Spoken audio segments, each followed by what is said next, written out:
నమస్తే, మీ ఎర్రంరెడ్డి తిరుపతి రెడ్డి. ఈరోజు కల్వకుంట్ల కవిత గారి మీద తీన్మార్ మల్లన్న చేసినటువంటి ఒక జుగుప్సాకరమైనటువంటి పదజాలాన్ని మనం అందరం కూడా, అంటే విఘ్నులు, మేధావులు, చదువుకున్న వాళ్ళు ఎవరైనా కూడా మనం ఒక పరిధి ఉంటుందా, లిమిట్ దాటి మాట్లాడినటువంటి పదజాలాన్ని మనం అందరం కూడా ముక్త కంఠంతో ఖండించాల్సిన అవసరం ఉంది. ఏం మాట్లాడుతున్నావురా భయ్ తీన్మార్ మల్లన్న? ఏం జర్నలిజం రానిది? ఇంత స్థాయికి దిగదారాల నీ బతుకుదెరి కోసం ఒక జర్నలిజం అనే ముసుగేసుకొని మంచి చెడు లేకుండా విచక్షణ కోల్పోయి పిచ్చి పిచ్చి మాటలు మాట్లాడుతూ ఇన్ని రోజులు మాట్లాడవు దొరసానన్న వదన్న ఇదన్న ఆయన పట్టించుకోలే మేము. కానీ ఇవాళ ఏ స్థాయికి దిగదారనో తెలుసా? నీ ఇంట్లో ఆడపిల్లలు లేరా? నీకు ఒక ఆడబిడ్డ, నీకు ఒక పాప పుట్టింది కదా, నీ భార్య ఉంది కదా, నీకు అక్క చెల్లెలు ఉండుంటారు కదా. వీన్ని మాటలు సమర్థించేటువంటి వాళ్ళని కూడా అడుగుతున్నాను. మీ యొక్క సిస్టర్నో, మీ యొక్క కూతురునో, మీ యొక్క తల్లినో, ఎవరినో ఒకరిని మంచం పంచుకున్నావా అని మాట్లాడితే మీరు పడతారా? కోత కోయరా? తెలంగాణ ఆత్మాభిమానకు కదా ఊచకోతకు వస్తారు ఇట్లా మాట్లాడితే. ఇటువంటి హౌలాగాడు, హౌలా జర్నలిజం చేసుకుంటా నువ్వు ఏమన్నా మాట్లాడరా? రాజకీయంగా ఏమన్నా విమర్శలు చేయి. ఒక ఆడబిడ్డను పట్టుకొని కంచం పొత్తుందా, మంచం పొత్తుందా అంటే ఏం మీనింగ్ రా? దానికడ సామెతట. ఏం సామెత రా? సామెతలు మాట్లాడడానికి కూడా ఒక విచక్షణ ఉండాలి. విచక్షణతో కూడినటువంటి జర్నలిజం చేయాలి. జర్నలిజం విలువలను తుంగలు దుక్కిర్రా భయ్. నువ్వు ఆ జర్నలిస్ట్ రఘు అనేటువంటి వాడేమో ఆడపిల్లలతో చేసినటువంటి వీడియోలు అన్నీ వచ్చినాయి. వాడి జగుప్సాకరంగా మాట్లాడేని వాడు పెద్ద నీతులు చెప్తాడు టీవీ ముందుకు వచ్చి. జర్నలిస్ట్ రఘు అనేటువంటి నువ్వు ఒకటివి. మీకేమనంటే బీసీ నినాదం. ఏం బీసీ? నువ్వు ఎట్లా బీసీ రా భయ్? బార్డర్ దాడితే మొన్నటిదాకా ఉమ్మడి ఆంధ్రప్రదేశ్ లోపల కాపు కమ్యూనిటీ ఓసీలు, ఇప్పుడు డివిజన్ తర్వాత మీరు మున్నూరు కాపు అనేటువంటిది ఒకటి పెట్టుకొని నువ్వు పెట్టుకొని నువ్వు ఇక్కడ బీసీ అంటున్నావు. నువ్వు బార్డర్ దాడితే, మన తెలంగాణ బార్డర్ దాడితే నువ్వు ఓసీవి. అక్కడ నువ్వు ఎవరికి ప్రతినిధివి? ఒక చాకలన్నకు ప్రతినిధివా? ఒక వడ్డరన్నకు ప్రతినిధివా? నువ్వు ఎవరికి ప్రతినిధి? బీసీలు అంటే ఒక వంద కులాలు, 100 కులాల సమూహం. ఎవరికి ప్రతినిధి? నువ్వు ఎవరి కోసం కొట్లాడుతున్నావు? ఆడబోతావు ఆరవింద్కు సపోర్ట్ చేస్తావు, ఆడబోతావు బండి సంజయ్కి సపోర్ట్ చేస్తావు, ఆడబోతావు కొండా మురళికి సపోర్ట్ చేస్తావు. ఇక్కడ ఏముంది? నీ కులం ఉంది. నీ కులం బీసీని అడ్డం పెట్టుకొని నీ కులాన్ని సపోర్ట్ చేస్తున్నావు. నీ ఒక్క కులం కాదు, మున్నూరు కాపు ఒకటే కులం కాదు. బీసీ అంటే చాలా కులాలున్నాయి. మరి నువ్వు మున్నూరు కాపు జాతి కోసం పనిచేస్తున్నావు కదా మొదటి నుంచి కూడా. మున్నూరు కాపు నాయకులనే నీకు ఆపదొస్తే బీజేపీలో పోయి చేరినావు, అరవింద్ని అడ్డం పెట్టుకున్నావు, బండి సంజయ్ అడ్డం పెట్టుకుని ఆడ వచ్చేసి రక్షణ తీసుకున్నప్పుడు నువ్వు మున్నూరు కాపు జాతి కోసం పనిచేస్తున్నావు. బీసీ అనేటువంటి ముసుగేసుకొని మున్నూరు కాపు ఉద్ధరణ కోసం పనిచేస్తున్నావు. ఆ నాయకుడు ఎవాల్ కావడానికి ట్రై చేస్తున్నావు. బీసీలు అంటే ఒక ఓన్లీ మున్నూరు కాపు కాదు కదా. అదే మీ బీసీలు అంటే నిజంగా ఇప్పుడు భారతీయ రాష్ట్రపతి చేస్తున్నటువంటి ఒక పోరాటం బీసీల కోసం, అది ఉత్తమమైనది. బీసీ జాతి కోసం చేస్తున్నారు. అర్థమైందా? ఓసీలు అంటే ఓన్లీ రెడ్లు వేలమనే కాదు, బీసీలు అంటే ఓన్లీ మున్నూరు కాపే కాదు, ఎస్సీలు అంటే ఓన్లీ మాదిగనో మాలోనో కాదు, చాలా కులాల సమూహాలు అవన్నీ. నువ్వేదో పెద్ద ప్రతినిధి మొన్నటిదాకా లపంగి రాజకీయం చేసినావు. కొన్ని రోజులు తెలంగాణ వాదం ఎత్తుకున్నావు, తర్వాత కాంగ్రెస్ వాదం ఎత్తుకున్నావు, తర్వాత బీజేపీ వాదం ఎత్తుకున్నావు, మళ్ళీ కాంగ్రెస్ వాదం ఎత్తుకున్నావు, మళ్ళీ ఇండిపెండెంట్ అన్నావు, అదన్నావు, ఇదన్నావు. పొద్దున్న లేస్తే నీ బతుకుదేరి కోసం నానా రంగులు, నానా చొక్కాలు మారుస్తూ ఉంటావు, నానా కండువలు మారుస్తూ ఉంటావు. పొద్దున్న లేస్తే ఒకరోజు రేవంత్ రెడ్డి గొప్పోడు అంటావు, ఒకరోజు రేవంత్ రెడ్డి చెండాలు లేడని చెప్తావు, ఒక నాయకుని పొగుడుతావు, ఒక నాయకుని తిడుతావు, మళ్ళీ అదే నాయకుని పోతావు, ఆ ఇంట్లోనే భోజనం చేస్తావు. జానారెడ్డి గారిని ఇవాళ తిడుతున్నావు, మొన్నటిదాకా పోయి జానారెడ్డి కాళ్ళు పట్టుకుని ఎమ్మెల్సీ అయినావు. రెడ్లను పొగిడినావు ఎమ్మెల్సీ ఎలక్షన్. రెడ్లను మళ్ళీ రెడ్లు అసలే మాకు రెడ్డి జాతే మంచిది కానీ మాట్లాడతావు.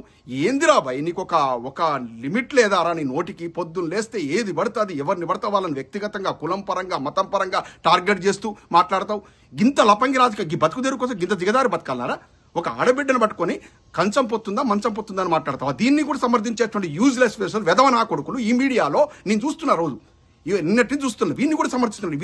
వీడు మాటలను కూడా సమర్థిస్తున్నారు. మీ ఇంట్లో లేరారా? మీకు అక్కలు, చెల్లెలు, తల్లులు లేరారా? మంచం పొత్తుందా అంటారా? తెలంగాణలో ఇలాంటి సంస్కృతి ఉందారా? అట్లా మాట్లాడే సంస్కృతి ఉందారా? ఇంత స్థాయికి దిగదడతారా? ఈ తీన్మార్ మల్లన్న వెధవ తెలంగాణ జర్నలిస్ట్ అని చెప్పుకుంటాడు కదా. ఇవాళ పచ్చ మీడియా ప్రధానంగా ఏబిఎన్ ఆంధ్రజ్యోతిని వెనకేసుకొచ్చేటువంటి పరిస్థితికి దిగదారిండు. నువ్వు తెలంగాణ వాదివా? నువ్వు ఆంధ్రవాడివా? కాళోజీ నారాయణరావు గారు అన్నారు, ఆడపిల్లని కనుక ఎవడన్నా ఇబ్బంది పెడితే అంటే కొంగుబట్టిన వేళ్లను కొలిమిలో పెట్టమన్నాడు.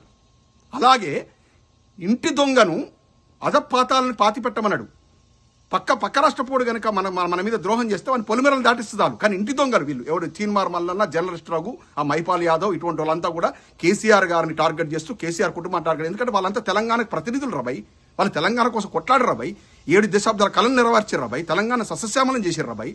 వాళ్ళని టార్గెట్ చేస్తారండి యూజ్లెస్ ఫెలోస్. మీకు చిత్తశుద్ధి ఉంటే తెలంగాణకు అడ్డొస్తున్నటువంటి ఆంధ్ర మీడియాను, తెలంగాణ మీద విషంగక్కుతున్నటువంటి ఆంధ్ర నాయకుల మీద మీరు గలమెత్తండి. పొద్దున్నేస్తే మన జాతికి సంబంధించినటువంటి, మన జాతి కోసం పాటుపడ్డ కేసీఆర్ మీద పోరాటం చేస్తారండి. ఏం జర్నలిజం రా ఇది? ఒక్కటే తెలంగాణ ప్రజలకు విజ్ఞప్తి చేస్తున్నా, తీన్మార్ మల్లన్న అనే ఒక విష పురుగును వాడి యొక్క జర్నలిజాన్ని కూకటి వేలతో పెగిలియాలి. ఇటువంటి హౌలాగాన్ల వల్లనే జర్నలిజం దిగజారిపోయింది. లాస్ట్కు తెలంగాణ ఆడబిడ్డలు అందరినన్నట్టే, ఒక కవితను కాదు, తెలంగాణ ఆడపడుచులు అందరినన్నట్టే. ఆమె ఆమె ఆమె తెలంగాణ ఆడపడిచినప్పుడు తెలంగాణ ఆడజాతిని ఇంకెవరినైనా అంటాడు వీడు. ఇవాళ కవితను ఒక్కరు కాదు, ఎవరినైనా అంటాడు. ఆ పాపం ఊరికే పోదు, మన ఇంట్లోనే పాపం తగులుతుందిరా. తీన్మార్ మల్లన్న ఆలోచించుకో, మన నెక్స్ట్ జనరేషన్ మన ఇంట్లో పుట్టే సంతతి తగులుతుంది ఇట్లాంటి పిచ్చి పిచ్చి మాటలు మాట్లాడితే. ఐ డోంట్ నో నీకు అర్థమైంది అనుకోండి నేను చెప్పేది. పిచ్చి పిచ్చి మాటలు మాట్లాడద్దు. జర్నలిజం క్లాసికల్గా మంచిగా చెయ్యి, మంచిగా ఒక విషయాన్ని బయటకు తీసుకురా, చెయ్యి. అయినావు కదా లబ్ధి పొందిన ఒకనాడు ఛాయ్కి ₹1 అని అడుక్కున్న స్థితి నుంచి ఇవాళ ఒక ఎమ్మెల్సీ అయినావు కదా, సాధించినావు కదా. ఇక నుంచైనా ఒక పద్ధతిగా బతకరాదు కదా. ఏం జర్నలిజం అది? ఊరికే కవిత కవిత కవిత, ఇదేనారా నీ జర్నలిజం? సరే కవితను అనుకుంటే అనుకోరా, రాజకీయంగా విమర్శించు. ఈ మంచం పొత్తు కంచం పొత్తు అని మాట్లాడతావరా? దీన్ని సమర్థిస్తారా యూజ్లెస్ ఫెలోస్? ఈ వ్యాఖ్యలను కూడా సమర్థిస్తున్నారు సోషల్ మీడియాలో, నేను చూస్తున్నా. మీ ఇంట్లో లేరు ఆడవాళ్ళు? తస్మాత్ జాగ్రత్త, నోరు జాగ్రత్త. తీన్మార్ మల్లన్న ఇక నుంచి అయినా పద్ధతిగా ఉండు. నాలుక కోస్తారు బిడ్డ, నాలుక కోస్తారు చెప్తున్నా నేను ఇట్లాంటి మాటలు మాట్లాడితే. తెలంగాణ జాతి నీకు నువ్వు అమ్ముడుపోయినావు, నువ్వు మొత్తం కల్తీ నా కూడా కావచ్చు, నువ్వు అమ్ముడుపోయినావు. ఆంధ్ర ఏబిఎన్ ఆంధ్రజ్యోతికి అనుకూలంగా మాట్లాడతావరా నువ్వు? తెలంగాణ బతుకుంటా, తెలంగాణ వాదం అనుకుంటా, గంగడి కప్పుకొని అది కప్పుకొని ఇది కప్పుకొని తెలంగాణ ప్రజలు మోసం చేసుకుంటా. ఏం జర్నలిజం అనేది? Useless fellow. ఇటువంటి తీన్మార్ మల్లన్న లాంటి వ్యాఖ్యలను, వీళ్ళు మాట్లాడిన వ్యాఖ్యలను ఈ జర్నలిస్ట్ రఘు చేస్తున్నటువంటి ఈ యొక్క తెలంగాణ మీద, ముఖ్యంగా బీసీ అనేటువంటి ముసుగు వేసుకొని బీసీలను వీళ్ళు మోసం చేసేది వీళ్ళు చేసుకొని పొద్దున్న లేస్తే ఆంధ్ర మన అగ్రవర్ణాల కాళ్ళ దగ్గర పడి ఉంటారు వీళ్ళు. చాటుగా పోయి వాళ్ళ కాళ్ళు పట్టుకొని పడతారు. ఒకరోజు వాడు మంచోడు అంటారు, ఒకరోజు చెడ్డోడు అంటారు. పొద్దున్న లేస్తే ఇదే లపంగి రాజకీయం. I hate myself to see this kind of people as a journalist. నేను చెప్తున్నా, ప్రజలకు ముక్తకంఠంతో చెప్తున్నా, అందరం మనం ముక్తకంఠంతో ఖండించాలి ఇటువంటి విషయాన్ని. ఎందుకంటే ఇటువంటి దాన్ని మనం ఎప్పుడు కూడా సమర్థించకూడదు. ఇవాళ ఇక్కడ ఆమె కవిత గారిని అన్నాడు, రేపు ఇంకొకరిని అంటాడు వీడు. జై తెలంగాణ.